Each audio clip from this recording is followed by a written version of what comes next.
Ever feel like you need like a map and compass to figure out this whole Christian courtship thing? Yeah, it's definitely not always so straightforward, is it? Not at all. It's like, where's the instruction manual for building a God-centered relationship? Right. Well, today we're ditching the guesswork and we're grabbing our metaphorical compass as we take a deep dive into a thought-provoking sermon by Pastor Leandi.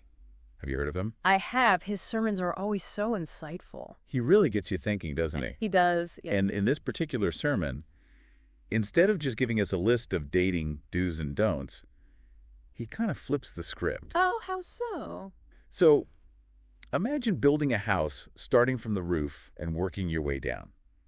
That's Leandi's approach. That's an interesting analogy. I like that. He starts with the vision of what a thriving, Christ-centered marriage should look like. And then he helps us sort of reverse engineer the steps to get there. Interesting. So how does he bring that to life in his sermon? Well, he gets pretty real pretty quickly. Okay. He paints these two contrasting scenarios. Yeah. One, like a vibrant, multi-generational family just radiating joy and faith. Mm-hmm. The kind of legacy we all dream of. Exactly.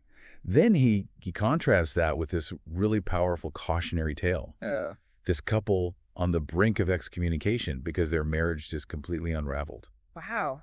So he doesn't shy away from the tough stuff then? No, he doesn't. Yeah. And it really makes you realize that even in churches that seem healthy on the surface, relationships can still go off the rails. Absolutely. I think it highlights why approaching relationships with intentionality, with that solid foundation of faith, is absolutely crucial. That's so true. I mean, he even shared this one story. I think it was about a couple. They seemed perfect during their engagement. Right. Picture perfect, But then, bam, honeymoon. They start having all these major issues. Oh, wow. It just goes to show that cracks can be hidden. And sometimes that honeymoon phase isn't as sweet as it seems. Talk about a honeymoon nightmare. Yeah. That story really speaks volumes about how important it is to address those issues head on, not just trying to pretend they're not there. Absolutely. Don't just sweep them under the rug. Exactly. And that's where I think Leandi really challenges us to kind of resist those quick fixes, those relationship formulas. Oh, I know what you mean. While, of course, Scripture is always our compass, he emphasizes the need for personal growth, prayerful discernment, and that wisdom we find in our church community. It takes more than just us. Yeah, it's not about just checking boxes, but about really cultivating that deep personal relationship with God and seeking his guidance in every single step. Exactly. It reminds me of that verse in Proverbs 3.5. Trust in the Lord with all your heart and lean not on your own understanding. It's so easy to get caught up in our own feelings and thoughts, but he encourages us to prioritize God's wisdom above everything else. It's about surrendering our own limited view to God, who sees everything, the past, the present, and the future of our relationships. And, this feels really relevant when you think about all the emphasis that's put on finding the one. If we believe that God has a plan for our lives, shouldn't that include who we choose to spend our lives with? Absolutely. It's not a separate category, is it? Right. And this leads perfectly into Leandi's perspective on courtship. He defines it as a relationship between a man and a woman who are actively and intentionally together to consider marriage. Wow.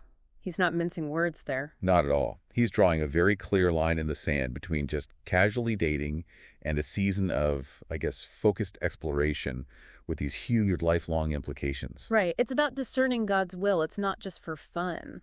And that word intentionality really stands out to me. It's like this call to be present in the moment and ask ourselves, are we truly seeking God's best in this relationship, or are we just on autopilot? Wow, that's a good question to ask. We're not just along for the ride, right? Right. We're active participants in our relationships, not passive passengers. Exactly. I love that. What I appreciate is that Leandi doesn't stop there. He doesn't just define courtship in this new way, but goes on to also address the need for community. Oh, interesting. Tell me more about that. He's a big advocate for involving the community. He emphasizes going to the elders in your church, getting their advice, and also just fostering that open accountability with other mature believers in your life. That's such a good point. Almost like having a spiritual board of advisors, in a way. Exactly. It's like having experienced hikers, guiding you along this challenging trail. They've walked a similar path, and they can offer those insights. They can warn you about the cliffs, the wrong turns. Exactly. They've been there, done that. And they can also, lovingly call you out when you're about to wander off the path. Oh, I need that sometimes. We all do. And I think it's about recognizing that we don't have all the answers. And that humility, especially when it comes to relationships, is actually essential for growth. Absolutely. Sometimes we need those outside voices to keep us from going down a road we might regret later. 100%. It's funny you mention humility because I feel like it leads us to a point that some people might find, well, maybe a little countercultural, especially in today's dating world. Because Pastor Leandi, he's pretty upfront about advocating for men taking the lead when it comes to initiating a relationship. Yeah, that's definitely a point that sparks a lot of conversation and debate these days. It does. What are your thoughts on that? Well, I think it's important to remember that Leandi's coming from a very scriptural perspective here. Yeah. Like, he references Proverbs, and he even talks about how Christ is the ultimate example of headship, Right. pursuing his bride, the church. So he's drawing a really powerful parallel there. So it's not just about like some outdated notion of, guys making all the moves and women just sitting around waiting. No, not at all. When Leandi talks about biblical leadership, he emphasizes like selfless service, spiritual guidance, putting the needs of the other person first.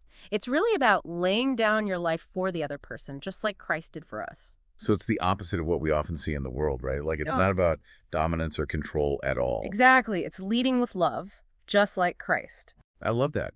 And this understanding of male leadership, like it doesn't mean that women don't have a voice or that they shouldn't be discerning in the process, right? Exactly. Leandi actually encourages women to really thoughtfully respond to a man's initiation. Whether it's a yes or a no, both are important. It's a two-way street. Both people are responsible for seeking God's guidance. 100%. So let's say, a man has taken that step to initiate. A woman is open to seeing where things go. What comes next? Well, Leandi actually gives some really practical questions that both men and women can consider as they're, starting to explore a relationship.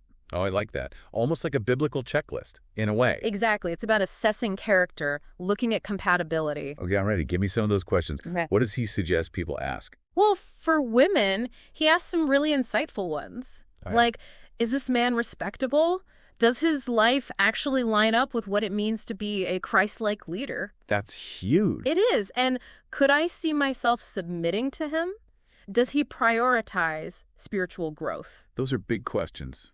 Important questions, but big ones. They really are. And for the guys, he offers some challenging questions, too. Is she growing in godliness? Could she be a godly mother, raising children who love the Lord?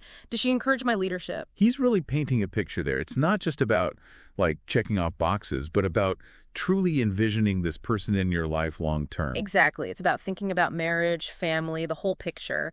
And what about Leandi's advice to observe him in his natural habitat? That feels super relevant these days with social media. Everyone's presenting this curated version of themselves online. Oh, that's so true. It's easy to get fooled by the highlight reel. Totally. But Leandi's saying, look beyond those perfectly planned dates. How does he treat his family? How does he interact with his coworkers? Or even, the cashier at the grocery store. So those everyday interactions, right? Exactly. That's where you see someone's true character. It's so true. Now, besides just character, Leandi also really emphasizes something he calls theological compatibility. That makes sense, right? You could have, amazing chemistry, be totally head over heels for each other. But if your views on God, the Bible, how to raise children, or even just the role of the church are totally different, that's going to cause problems. Huge problems eventually. Exactly. Leandi really emphasizes that the ultimate goal in a Christian marriage should be serving God together. And he cautions against relationships where, maybe one person's faith is actually hindering the other person's growth.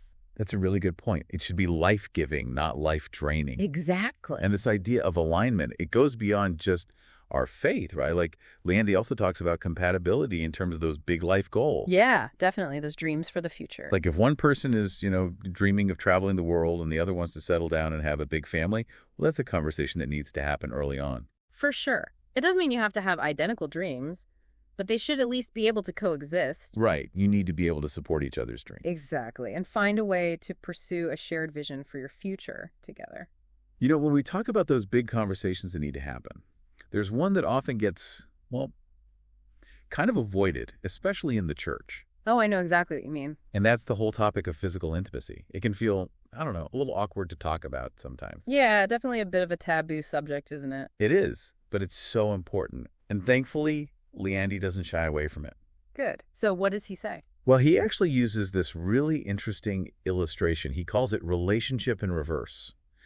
And it really highlights how those seemingly small steps towards physical intimacy can actually escalate really quickly if you're not careful. That makes sense. It's like you're going on a road trip, but you decide to skip the GPS and the maps. Exactly. What you think is just a small detour, just a little fun, can end up taking you miles off course. 100%. And when it comes to physical intimacy, Leandi's stance is very clear. Okay, so he's a strong advocate for Abstinence. But he doesn't present it as just some, rule we have to follow. Right.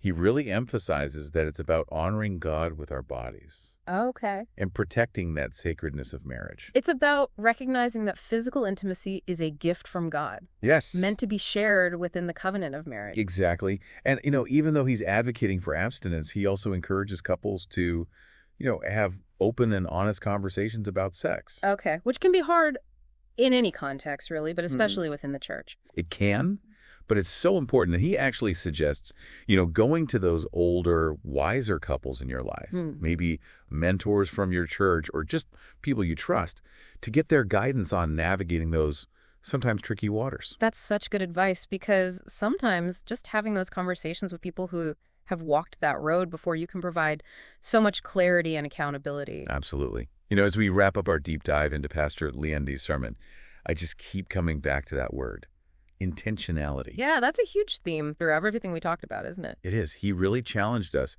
to be intentional in every single stage of relationships, not just hoping for the best, but actually taking those steps. And to remember, we're not alone in this journey. Exactly. We have the Bible, the Holy Spirit, and our church community to support us every step of the way. And with that, we'll leave you with Pastor Leandi's final and I think very powerful question. Okay, let's hear it. What's the question we should all be asking ourselves? He asks, if this relationship is meant to serve God, will it help me to be more useful for His kingdom, not less? Wow. That's really something to think about, isn't it? It's not just about our happiness. Exactly. Our relationships should have a greater purpose. They should. It's about aligning our love stories with God's plan and, letting them spill out and make a difference in the world. So as you go about your week, keep diving deep into these topics. And remember, God is far more invested in your love story than you could ever imagine.